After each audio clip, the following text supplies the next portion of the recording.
Good morning.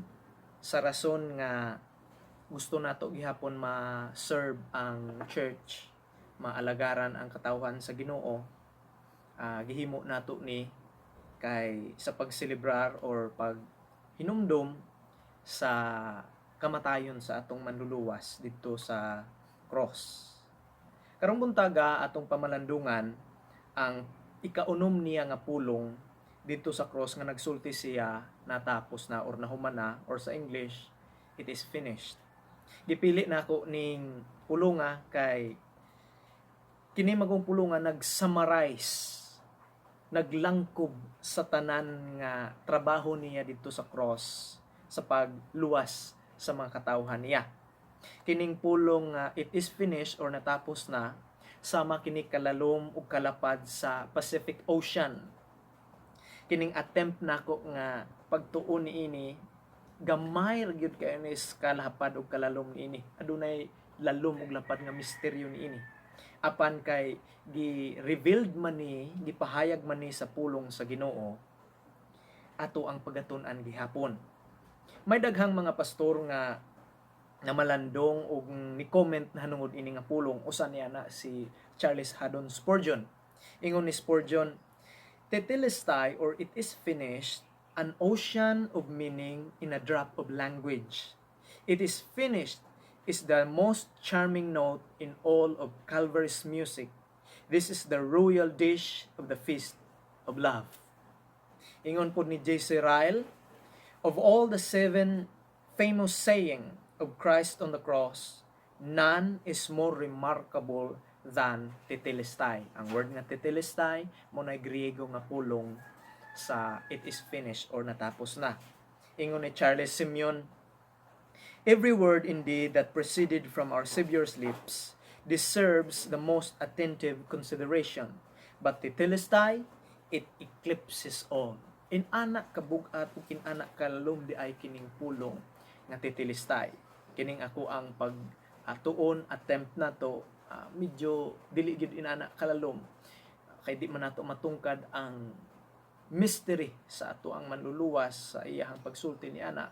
Nevertheless, again, ato ang pagatun-an kay gi-reveal man sa pulong sa Ginoo. Ato ang teksto makita sa John chapter 19 verse 28 hangtod sa verse 30. Juan kapitulo 19 versikulo 28 hangtod sa 30. Akong basahon.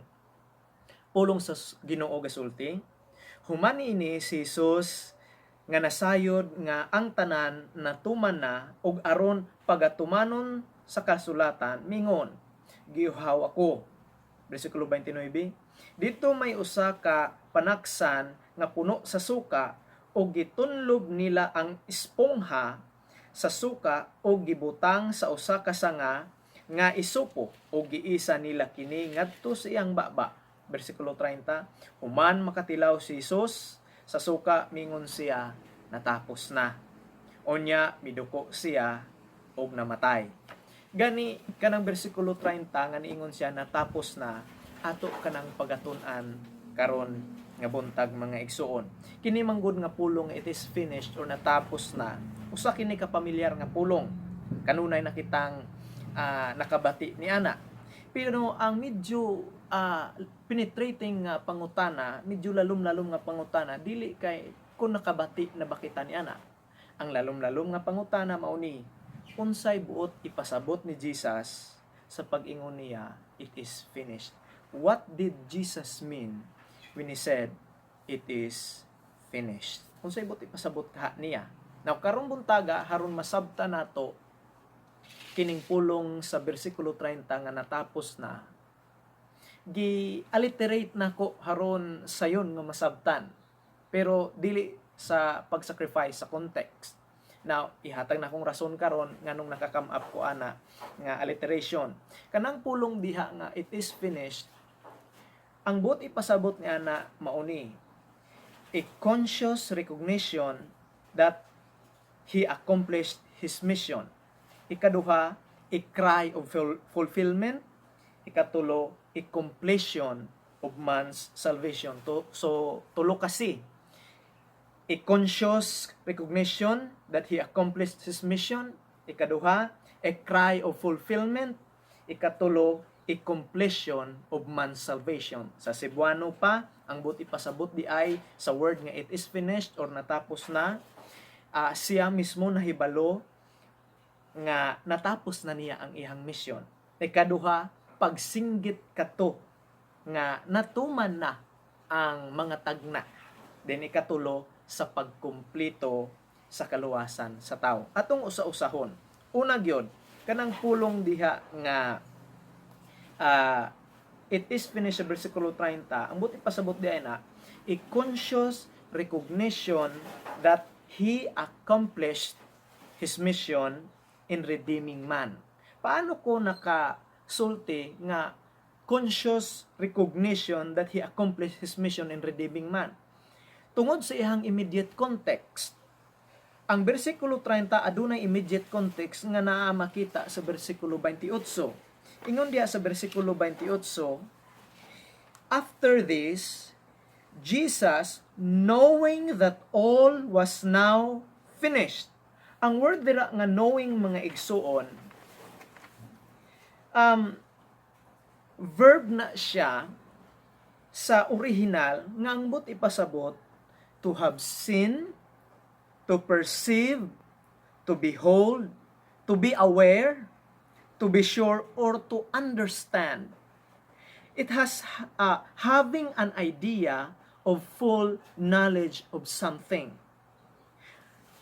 Nangutana taganiha, unsay buot ipasabot sa it is finished, gitubag nato sa una nga si, a conscious recognition that he fulfilled or accomplished his mission. Conscious. Nganong nakaingon kita nga conscious recognition? Kay tungod sa immediate context nga nag-ingon sa verse 28 nga nag-ingon, ESV ako ang English nga Bible, after this, Jesus knowing. Again, ang word diha nga knowing dai verb nga nag-ingon to have seen, to perceive. Adunay idea nga nakasabot na siya, having an idea of a full knowledge. Sa iya pa, pag ingon di ay niya nga it is finished, naka-perceive siya, aware siya, na-understand niya, he have seen, nakita niya, na-behold niya, nga natapos na ang iyaha nga mission. Unsa iyang natapos? Verse 28, ingon diha again, after this, Jesus knowing that all was now finished. Ang tanang requirements o demands sa pagluwas sa tao, nakita ni mismo ni Kristo Jesus nga natapos na. Nakita mismo ni Kristo Jesus nga natapos na. Ang King James ni translate sa verse 28 nga nag-ingon, after this, knowing that all things were now accomplished. Ang NASB or NASB nag-translate sa verse 28 nga nag-ingon, after this, Jesus, knowing that all things had been accomplished. Ang New Living Translation or NLT nag-translate sa verse 28, Jesus knew that his mission was now complete. Sa Cebuano pa nag-ingon, human niini si Jesus nasayod nga ang tanan natapos na. So, unsay ibot ipasabot ni Jesus sa pag-ingon niya nga it is finished? Pasabot dahil niya, conscious siyang hunahuna nga nahuman na ang iyang mission sa pagluwas sa tao. A conscious recognition that he accomplished his mission in redeeming man. Unsa iyang na-accomplish? Na sa verse 28. Verse 28 again. After this, Jesus knowing that all was now finished, said, to fulfill scripture, I thirst. Verse 29, versikulo 29, a jar full of sour wine stood there. So they put a sponge full of sour wine on a hyssop branch and held it to his mouth. When he had received the sour wine, he said, it is finished. He bowed and his head and gave up his spirit. So ganito'y una, a conscious recognition that he accomplished his mission.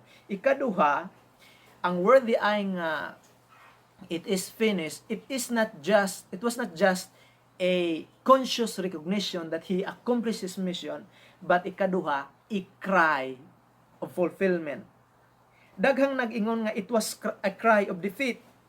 Ang uban gani nagbiay-biay niya nga nag-ingon, giluwas niya ang uban pero dili niya maluwas ang kaugalingon. Ang mga kawatan nagbiay-biay niya nga nag-ingon, og tinuod ka nga Kristo, kanaog diha, luwas sa imong kaugalingon ug luwas sa kami. Nag-ingon ang uban nga pag-ingon niya, it was finished, na interpretar sa uban nga I am finished. Lain na iya. Ang pag-ingon din ni Jesus nga natapos na or it is finished, but pasabot niya, it was a cry of fulfillment. Anong cry of fulfillment man? Makita bitaw nimo mga igsuon diha sa Hebrews chapter 10 verse 1 hangtod sa verse 5 nga gikan di ay sa pagka-tao ni Kristo Jesus hangtod sa iyahang kamatayon, gitagna o gihulagway o gisaad na di ay tudaan sa Old Testament. It was prophesied, promised, and pictured. Kabalo mo mga igsuon mao ni. Sa takna nga nakasala si Adan ug si Eva, misaad ang Dios nga may manluluwas diya sa Genesis chapter 3 verse 15. Iyahang gisaaran nga luwason ang tao. Ugaling wala niya padal-idayon og manluluwas ang taong automatic nga ay nakasala mo Adan, di adayon manluluwas. Kundili gihinay-hinay niya og revealed slowly and progressively nga adunay umalabot nga manluluwas sa unsang pamaagi. Pinaagi sa mga halad, muna gitawag ceremonial law sa Israel, pinaagi sa event, pinaagi sa person, pinaagi sa mga tagna. Muna gani akong giingon nga gi-prophesied, gi-picture, pinaagi sa mga halad, o gi-promised nga adunay manluluwas. Pag-abot ni Kristo Jesus, siya ang katumanan or fulfillment sa tanan nga gipicture, sa tanan nga giprophesied, sa tanan nga gipromise sa Old Testament. Ang Book of Hebrews klaro nga nisulti ni ana. Makita nato diha sa Hebrews chapter 10 verse 1 to 5. Ingon diha sa Hebrews chapter 10 verse 1 to 5, NLT or New Living Translation, akong basahon kay medyo klaro. Ingon diha sa verse 1, Hebrews chapter 10 verse 1. The old system under the law of Moses was only a shadow, a dim preview of the good things to come, not the good things in themselves. The sacrifices under that system were repeated again and again, year after year, but they were never able to provide a perfect cleansing for those who come to worship. Verse 2, if they could have provided a perfect cleansing, the sacrifices would have stopped, for the worshiper would have been purified once for all time, and their feelings of guilt would have disappeared. Verse 3, but instead, those sacrifices actually reminded them of their sins year after year. Verse 4, for it is not possible for the blood of bulls and goats to take away sins. Verse 6, verse 5, this is why when Christ came into the world, he said to God, you did not want animal sacrifice or sins offerings, but you have given me a body to offer. Lumpat kita sa verse 9. Ingon dia sa verse 9, then he said, look, I have come to do your will. He cancels the first covenant in order to put the second into the effect. Verse 10, for God's will was not for us to be made holy by the sacrifice of the body of Christ once and for all. Akong basahan sa verse 10 again. For God's will was for us to be made holy by the sacrifice of the body of Jesus Christ once and for all. Verse 11, under the old covenant, the priest stands and ministers before the altar day after day, offering same sacrifice again and again, which can never take away the sins. Now, lumpat kita sa verse 17 ug 18. Ingon sa verse 17, then he says, I will never again remember their sins and lawless deeds. Nganuman, verse 18, And when sins have been forgiven, there is no need to offer any more sacrifices. Ngano man nga wala nay sacrifices. Ngano man wala nay ihaway og kanding baka og mga bull. Ngano man nga dili na kinahanglan mag-ceremonial laws. Kay pag-ingon ni Jesus, it is finished, it was a cry of fulfillment. Makita nimo diha sa context nato sa verse 29 sa John chapter 19 nga pag-ingon niya nga I thirst, it gi-prophesied na gitag na actually diha sa Psalm 69 verse 21 I mean, nga gikan sa iyang kamatayon hangtod sa pagkatao hangtod sa iyang kamatayon gisaad kana mga igsuon. Unya pag-ingon niya didto sa sa cross, ganiyon siya, it is finished. It was a cry of fulfillment. So unsay bot ipasabot sa it is finished? One, a conscious recognition that Jesus accomplished his mission in redeeming the sinner. Number two, the moment he said it is finished, it was a cry of fulfillment. Ikatulo og katapusan. Unsa daibot pasabot sa it is finished? It was a completion of man's redemption. It was a cry or a completion of man's redemption. Matingala ka mga igsuon nga diha siyang immediate context, ang verse 28 nag-ingon, after this, Jesus, knowing that all was now finished, na word nga finished, kung ang uban nga translation accomplished. Sa verse 30, ningon diha, when Jesus received the sour wine, he said, it is finished. Ang word dira sa verse 28 nga nag-ingon, it is finished or it is accomplished, o sa verse 30 nga nag-ingon, it is finished, same word na siya. Same word ng but ang Greek na translation, tetelestai or natapos na. Naunsay buti pasabot anang word nga it is finished. Ang word nga it is finished mga igsuon, gikan siya sa sa verb nga teleo ngang but ipasabot to complete, to perfect. Dili lamang nga tapuson or natapos na, kundi gitapos nga gidala into perfection siyang disenyo nga goal.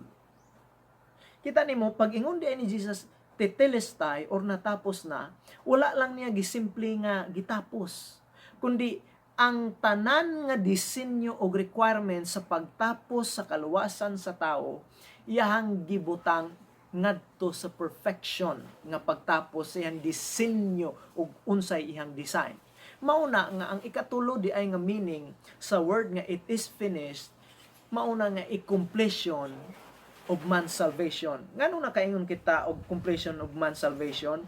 Kay ang verse 13 nga nag-ingon it is finished, kabalo mo ang word dira nga it is finished or tetelestai sa Greek, perfect tense na siya mga igsoon. Nganong perfect tense na siya? Unsay perfect tense? Ang perfect tense mao ni, kabalo mo sa Greek importante kayo ang grammar. Nganong unsay perfect tense? Ang perfect tense mao ni, usa ka action nga nahuman na ni agi, nahuman na, pero nagapadayon ang resulta. Ilustrar na ko. Kung moingon ko nga, gisirad-an na ang gawang, it implies nga hangtod karon sirado ang gawang. Again, ug pag-ingon ko nga sirado na ang gawang. Pag human ako sirado sa gawang, nagsuroy-suroy ko, unya ningon ko nimo nga sirado baya ang gawang. Nagpasabot ka na nga hangtod karon sirado ang gawang. Now, ang buti pasabot mao di ay na ang perfect tense. Pag ingon ni Jesus nga it is finished, ang buti pasabot nga nahuman na unya hangtod karon human na. Ingon ni Kenneth West sa iyang Greek Commentary and Exposition, ingon niya, it was finished and as a result, it is forever done. It stand finished and forever finished. Pag ingon ni Jesus Christ nga, it is finished, natapos na niya ang kaluwasan, o forever nga natapos na kumpleto na mga igsuon. Kabalo mo mga igsuon, nindot kayo kining pamatian, kay nganuman, kung gitapos di ay ni Jesus ang kaluwasan dito sa cross, wala na tayo ikadugang. Dili na po nato, there is no repetition. Kay pag ingon di ni Jesus nga it is finished, perfect tense, usa ka hitabo, one action that is completed in the past but has a continuing result. Pag ingon niya natapos na, nakumpleto na ang kaluwasan, tampad na mga igsuon ang kaluwasan.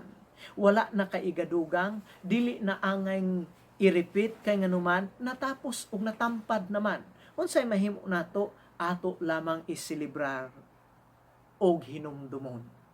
Dili lamang nato iselebrar og hinumdumon, magakalipay kita kay once and for all natapos ug nakumpleto ni Jesus ang kaluwasan dito sa cross. Si Barnes ni comment anang verse 30 sa John chapter 19 ug niingon siya, "The suffering and the agonies in redeeming man are now over.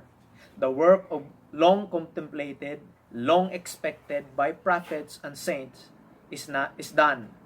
The toils in the ministry, the persecution and mockeries, and the pangs of the garden and the cross are now ended, and man is now forever redeemed."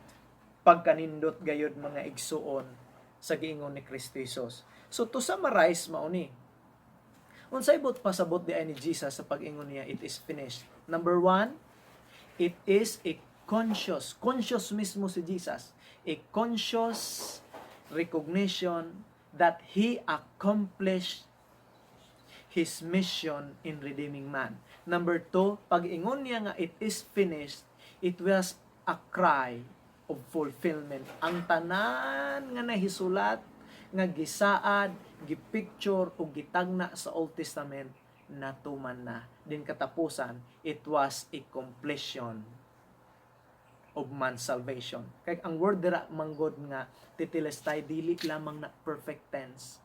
Indicative mode pud kana. When kag indicative mode mga igsuon sa verse 30, ga-assert kana og fact or it asserts reality. What reality? That man's salvation is now complete and forever complete.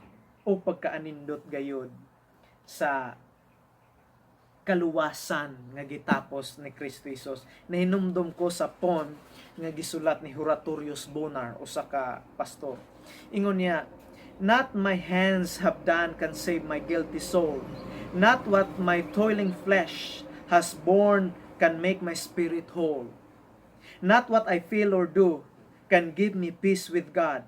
Not all my prayers and sighs and tears can bear my awful load. Thy work alone, O Christ, can ace this weight of sin. Thy blood alone, O Lamb of God, can give me peace within. No other work save thine, no other blood will do, no strength save that which is divine, can bear me safely through. Only Christ alone. It is finished. What does it mean? It is a conscious recognition that Christ accomplished His mission in redeeming man. It is finished. It is a cry. It was a cry of fulfillment that all Old Testament prophecy, pictures, and promises has been fulfilled in Christ. It is finished. It was a cry and a completion of man's salvation. Tagaan ta mo og theological reflections atong pagtuon karong buntaga mga igsoon. Mao ni siya pinaka-importante nga masabta nato nga mapangutana nato sa tibuok natong kinabuhi mga igsoon.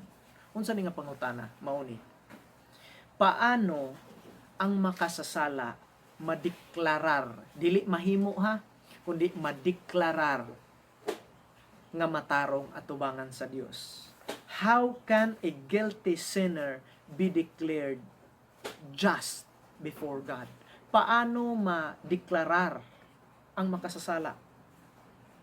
Well, pwede kitang madeklarar nga matarong atubangan sa Ginoo. Sa unsang paamaagi, may duha ka pamaagi kita para madeklarar nga kita mahimong matarong sa atubangan Ginoo. Una, Madeklarar kita nga matarong atubangan sa Ginoo kung kita mismo matarong. Now, kinahanglan ko mag-amping sa akong lingwahe diri base mahulog ko sa theological nga dili mao. So tinuod man na, pwede kitang madeklarar nga matarong atubangan sa Ginoo kung kita mismo matarong.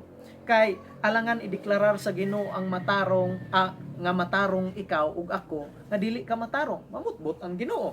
So kinahanglan madeklarar kita nga matarong kung kita mismo matarong. Ang problema mga igsuon, niingon ang Biblia, walay matarong bisan usa. Now kung walay matarong bisan usa, paano ta madeklarar nga matarong atubangan sa Dios? Kit-an man sa Dios atong hunahuna og kasing-kasing. Huo makahimo kita og maayo, pero mas daghan man ang dautan. Ang pangutana, paano kaha kita madeklarar nga matarong siyang atubangan nga kita mismo nahibaluman nga dili kita matarong? Munay unang pamaagi, kung kita mahimong matarong, ang problema dili man kita matarong. Maikaduha nga pamaagi. Unsa ikaduha nga pamaagi? May usa ka persona nga ginganlan og si Jesus Christ. Siya mo'y niari sa kalibutan. Siya mo'y nituman sa wala nato gituman. Siya mo'y nibayad sa dapat kita mo'y mubayad sa atong mga sala. Unya sa takna nga ang tao mo hinulsol ug mosalig niining matarong nga Kristo, igahatag niya kini nga pagkamatarong diadtong makasasala. Unya paglantaw sa Dios niya, makit-an niya ang pagkamatarong ni Kristo Jesus, ideklarar niya nga matarong kanang tawhana, dili kay matarong kanang tawhana sa iyang kaugalingon, kundi sa pagkamatarong ni Kristo Jesus. So pwede di ay kita madeklarar nga matarong, dili kay atong pagkamatarong, kundi pagkamatarong ni Kristo Jesus. Paano kini na angkon nga pagkamatarong ni Kristo Jesus? Tungod sa iyang pagtuman sa amahan. Siya mo'y nituman sa wala nato gituman. Gitawag ka nag-righteousness nga igahatag niya sa mga makasasala nga walay righteousness, madawat lamang kana pinaagi sa paghinulsol ug pagsalig diha kaniya. Madawat lamang kana mga igsuon pinaagi sa paghinulsol ug pagsalig diha kaniya. So pwede dai kitang mapakamatarong sa pagkamatarong ni Kristo Jesus. Kabalo mo mga igsuon nganong unsay natapos ni Kristo Jesus dito sa cross? Natapos niya unsay requirements, unsay demand sa pagluwas aron mapakamatarong ang mga makasasala. Ingon ni Josh Bales, walay sala nga gipasaylo. Tanan kinahanglan bayran. Walay sala nga mapasaylo ug walay sala nga gipasaylo. Tanan bayran. Either gibayran ni Kristo Jesus sa cross or bayran nato sa impyerno. Nganong niabot ang kapasayloan sa atoa? Kay may nibayad. O ang nibayad si Kristo Jesus. Pag ingon niya, it is finished. Tampad ka na nga pagbayad o pwede mapakamatarong ang tao. Karong Good Friday or Holy Friday, makapamalandong kita mga igsuon sa kamaturan nga kakinahanglan kita og manluluwas. Ang implication mao ni ang trabaho di ay ni Kristo Jesus sufficiente na ug ang persona ni Kristo Jesus sufficiente na ug wala na kitay igong ikadugang, wala there is no repetition but only celebration and commemoration. Sama sa giingon ni Royston, resounding throughout the universe, transcending time and space, is the greatest shout of victory heard by human race. From the lips of the Lord Jesus Christ came the tremendous cry, "It is finished," was the shout, and he said, and he laid down his life to die. All scripture has been fulfilled, and laid prophecy is complete. As the one of whom all prophets speak, hailed Satan defeat. The battle has been won by him, the immortal God who died. The precious blood has been flowed from sin, and law is satisfied.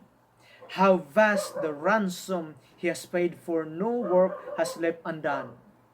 The gate to heaven opened wide by God's beloved Son.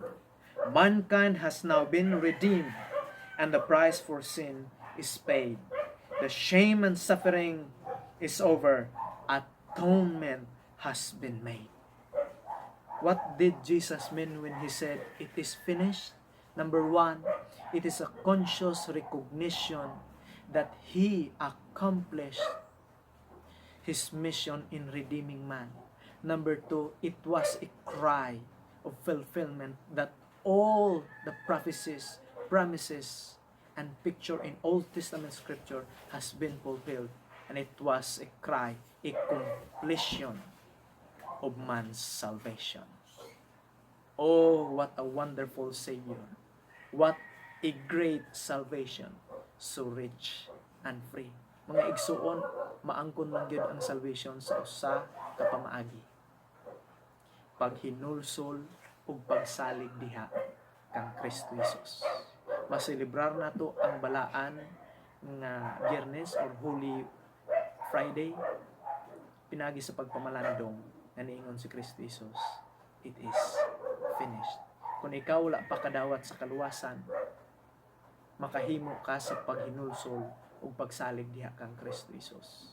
Biyai tanan nga sala, undangi ang pagsalig sa imong kaugalingon ug salig ngadto kang Kristo Jesus. Undangi ang paglantaw sa imong kaugalingon ug sugod ug lantaw diha kang Kristo Jesus. Ug ikaw nakaangkon na sa kaluwasan, karon ang panahon sa pagpamalandong ug pagkalipay diha sa kaluwasan nagitapos sa atong manluluwas. Magampo kita. Ginoo, salamat sa pagsinggit dahil nimo dito sa cross. It is finished. Ikaw mismo nahibalo nga natapos na ang imong buluhaton sa pagluwas sa mga makasasala. Pagsinggit kato sa pagtuman ug pagkumpleto sa kaluwasan.